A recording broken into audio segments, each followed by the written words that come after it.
In this video, Camila Tomlinson challenges Bridget Phillipson about Morgan McSweeney's stolen phone. We will also discuss why truth and transparency is essential for good leadership. Let's get into the details.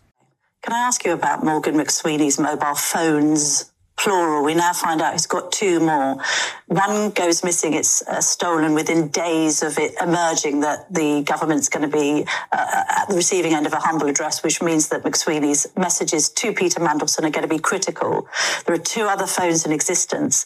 It's starting to smell decidedly fishy, this. Where are these phones? Where are the messages?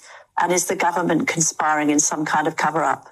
No, and Morgan McSweeney was mugged, had his phone stolen from him, did what was necessary, reported it to the authorities in Downing Street as well as to the police, which is what you'd expect. Now, sadly, this is something that affects lots of people. It's not an unusual occurrence. You know, we see gangs operating. Isn't it? The timing, a week after it's decided, I think the quote was, somebody said, if there is a humble address, then Morgan McSweeney is, quotes, effed.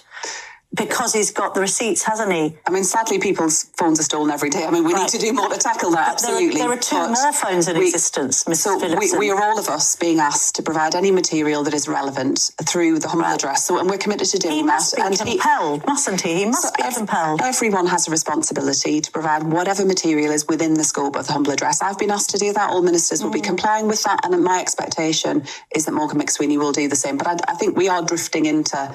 I think there's a risk here that we drift into conspiracy theory territory. Well, I think it's just because of the lack of transparency over the timing of the phone. Steve Reed last week was suggesting that Morgan McSweeney had lost this phone over a year ago. He got that wrong, didn't he? He lost the phone or had the phone stolen within days of the humble address becoming an idea. My understanding is that what Steve Reed was talking about was that the phone was stolen ahead of there being a requirement. I think is the understanding. He said that the phone had been stolen over a year ago. In fact, it was stolen last October, which is certainly nowhere near a year. That's why the audience looks at this and says, not quite sure if everything's stacking up.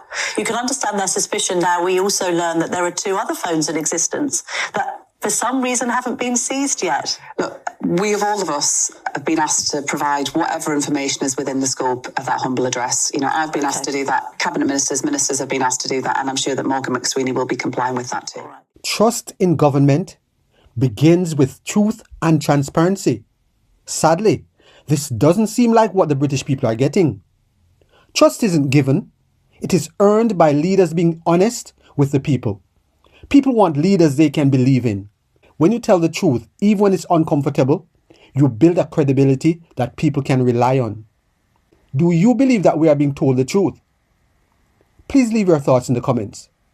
If you have benefited in any way from this video, please subscribe, like, share, and be sure to leave us a comment.